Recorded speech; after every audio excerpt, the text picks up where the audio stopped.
The year was 1944. World War II raged across the globe. In the vast Pacific theater, a titanic struggle was about to unfold. The Allies, led by the United States, were on the offensive, pushing back the tenacious Japanese forces. Their objective, the liberation of the Philippines.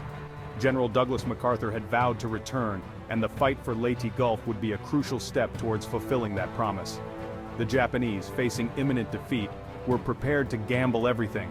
They devised a desperate plan, Shogo 1, to crush the American invasion fleet. This plan involved a complex series of naval maneuvers, intended to lure the American carriers away from Leyte, leaving the landing forces vulnerable. Little did they know, they were sailing into the largest naval battle in history. The stage was set for a confrontation of epic proportions. The fate of the Philippines, and perhaps the course of the entire war in the Pacific, hung in the balance. The world held its breath as the behemoths of the sea prepared to clash. The battle commenced on October 23, 1944. In the darkness before dawn, American submarines detected the approaching Japanese fleet. The Battle of Leyte Gulf, a swirling vortex of fire and steel, had begun. The engagement was a sprawling affair, fought over hundreds of miles of ocean. It encompassed several distinct actions, each a testament to the ferocity and scale of the conflict.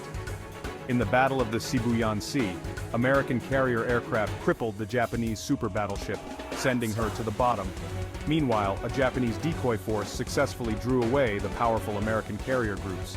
This left the vulnerable landing craft at Leyte protected by only a thin screen of destroyers and escort carriers, ships never intended for a stand-up fight against battleships. They would soon face their greatest test. On the morning of October 25th, a lookout aboard the USS spotted masts on the horizon.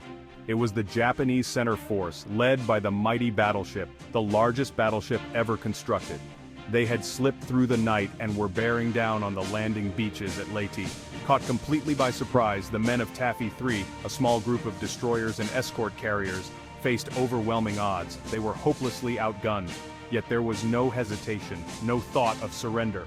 Rear Admiral Clifton Sprague, commander of Taffy 3, issued the now legendary order, "Small Boys Attack."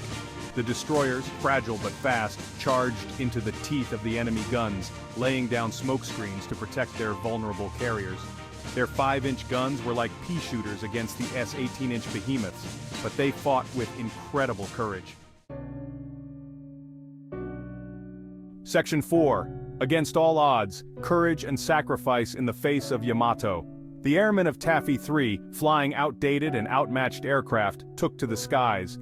They launched desperate attacks against the Japanese giants, their courage bordering on madness. One pilot, Lieutenant Commander Richard Halsey Best, leading a squadron of slow, vulnerable Avengers, aimed for the S weak point, her rudder. His bomb struck home.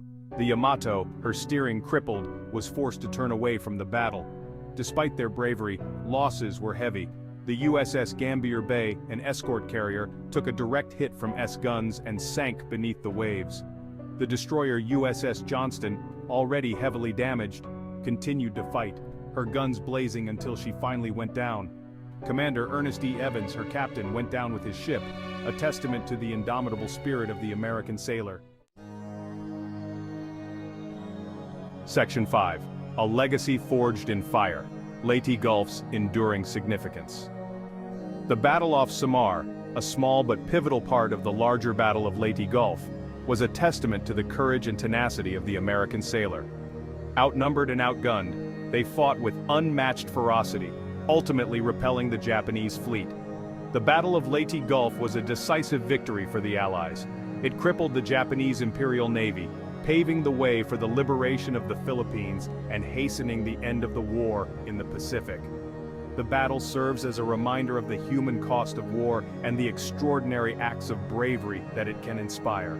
The legacy of the sailors who fought at Leyte Gulf, particularly those who made the ultimate sacrifice, lives on, a testament to the enduring power of courage in the face of overwhelming odds.